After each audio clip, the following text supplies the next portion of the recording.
In a lot of ways, playwrights are kind of cowards who get involved in conflict, are incredibly afraid of it, and then go home and think, oh, if only I'd said that. I think that's really what attracts me to it. I got into improv to improve my spontaneity. This podcast is part of the Blueberry Network at blueberry.com.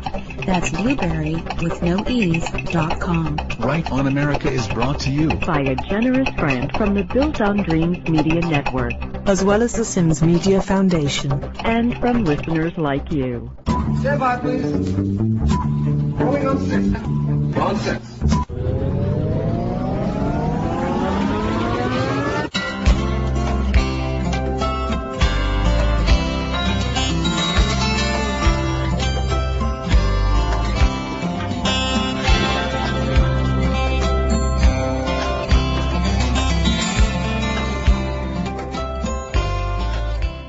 This is Adam Scull. Welcome back to another edition of Right on America. Jeremy Kareken is a writer and actor living in New York. His plays have been performed in Dublin, New York, Melbourne, and at the Actors Theatre of Louisville. For the past 12 years, he has been the sole researcher for Bravo TV's Inside the Actors Studio. This year, he began working in politics as a writer for a presidential ticket, writing speeches and press for both the presidential and vice presidential nominee. His next play, co-written with David Murrell, is based on the bestseller Lifespan of a Fact by author John DeGata and fact-checker Jim Fingal. Welcome, Jeremy Kareken. Hey, Adam, how are you? I'm fascinated by reading your background, which has been very, very interesting. Did you start out as an actor or a writer? Kind of hard to say. I mean, they kind of came to me at the same time. I loved acting and I loved writing. I started off in comedy group at the University of Chicago, fell in love with it. We had to write our own material if we wanted to act. If I wanted to act, I had to write something. If I wanted to write something, I had to act in it. It was holistic, symbiotic. What do you like more, acting or writing? What do I like more? Hard to say. While I'm doing it, I prefer acting.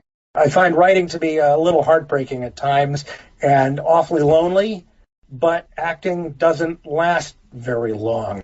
As far as scheduling goes, I've got 2 kids, so it's hard to schedule acting when I can't just do that alone at home. While I'm doing it, I prefer acting. I don't mind reading the things that I've written. I can't stand hearing myself or seeing myself on television or in movies. Why is it that actors don't like to listen to or watch themselves? Nobody knows better when we're lying. We see every mistake that we could possibly make. We spend a lot of our time building up our identity to be who we think we want it to be, and then we're presented with something that's 5 pounds heavier, or your voice sounds like it's coming through a tin can. It's shocking, disturbing, and quite traumatic. They don't like it, and I don't blame them. While I'm acting, I can't actually stand to sit and watch my plays either. I actually have to pace the room. When I'm in a play that I've written, it's a lot easier because I get to blow off some steam. People being confronted with their own work, it's very difficult. I heard a comment once. If you're an actor, you're a professional liar. Yes, that's absolutely true. And we can tell when we're lying badly. Nobody can tell better than, oh, I'm just faking it at that moment. I could do that so much better. There's a really good British comedy game show going on now called Would I Lie to You? It's a great acting lesson. They have to read from these cards this anecdote, and then the other team has to figure out if they're lying about this anecdote. But as a professional, you can tell when you're being an amateur at it. How did you land your job as the sole researcher for Bravo TV's Inside the Actors Studio? Yeah, I'm the only researcher there is. This is basic cable. We can't exactly afford a research staff. How did I? I was a playwriting student at the Actors Studio Drama School, taking acting classes there as well. For some reason, I started asking some very out there questions. I've always been very good at trivia. I kind of knew some things. I think the breaking point, the straw that broke the camel's back, when Jim decided he wanted to hire me, was when Alan Alda was saying that he might have made up the phrase, "Are we having fun yet?" And then afterwards, I was like, no, that's not right. During the question and answer session, I wanted to disabuse him of that notion and said, I'm sorry you didn't. It was a guy named Bill Griffith in 1977 in the comic Zippy the Pinhead, when they visited San Simeon. I think maybe it was 75, I forget. But I was able to say, look, a good 3, 4, 5 years before, you thought you came up with this phrase, it actually existed before. There was this long moment of just astonished silence when I fear I embarrassed myself terribly. Zippy the what? I'm like, well, you wanted to know. At that point, they thought, okay, he knows some things. I'd better get him on my team. Otherwise, he's going to be on the internet telling me why I'm wrong. That's how it started. And then a year later, started working for him and have been the researcher on Inside the Actor Studio for about 13 years. A fact checker and a researcher. Are they really the same or are they not? Because if you're telling Alan Alda a small fact like that, there seems to be quite a bit of crossover in the two positions, at least theoretically. Every researcher should be a fact checker as well, I think, especially in this day and age. Bits of information are so easy to find now. I mean, the internet is littered with rumor, thought, opinions. Facts, not so much. You have to look. I read somewhere where someone described the internet as the largest library in the world, except all the books are piled on the floor. You have to be very careful to separate fact from fiction and rumor, especially when dealing with these with celebrities. Yeah, there's overlap. I don't know if they're the same job.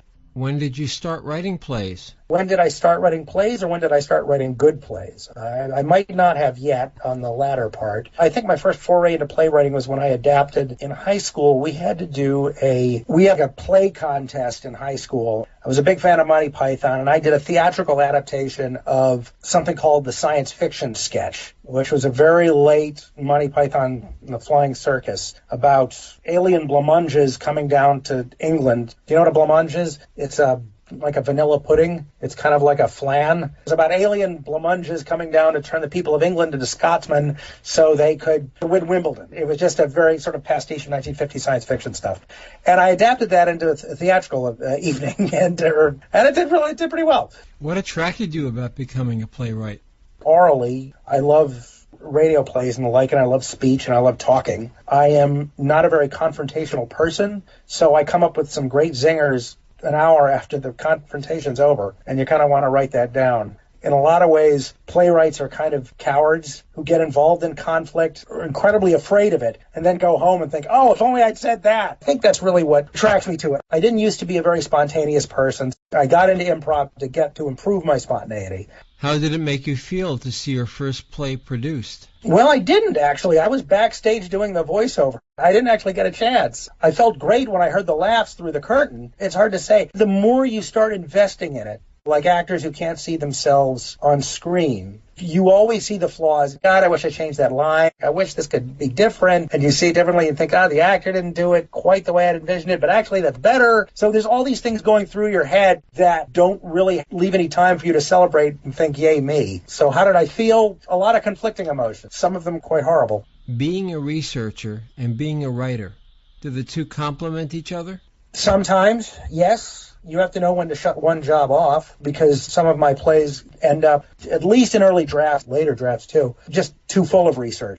And people in an audience don't care about the information. They care about watching the conflict. They care about watching the characters, the emotion. Information is something for a nonfiction book, and this, you want heat. Sometimes they conflict, sometimes they complement. What made you turn to politics to write for a presidential campaign?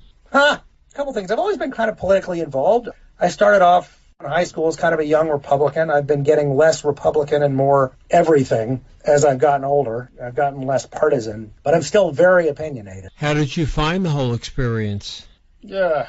Well, kind of, in some ways it's frustrating because, in a lot of ways we never had the kind of money or the interest or the kind of organization that could ever get the traction the media didn't take to him. It's frustrating.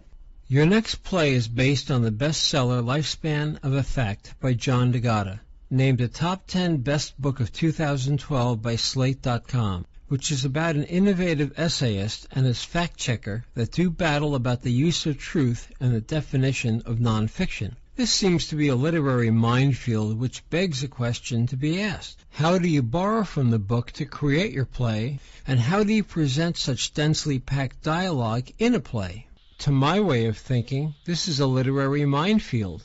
If I knew that, I would have been done a few weeks ago. We're still working on it. My co-writer and I, David Murrell, who's been a frequent collaborator with me, because it's such an intellectual and philosophical argument. It's an intellectual exercise rather than a play. But there's a lot of stuff going on there, like professional jealousy and the need to be exciting or the need to be the person in control of the truth. What's the battle that's going on there? That's where we saw the conflict. What we did is basically done a number of drafts, some of which where we just think about the dialogue, some of which where we just think about the essay, and some of which where we throw all of that away, just think about what is the situation in which this argument can happen and have real meaning to the people involved in this argument. Because it's not just an argument, it's got to be a play.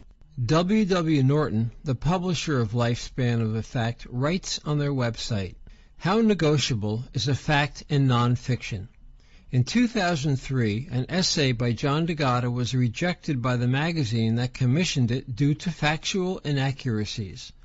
That essay, which eventually became the foundation of DeGatta's critically acclaimed About a Mountain, was accepted by another magazine, The Believer, but not before they handed it to their own fact-checker, Jim Fingal.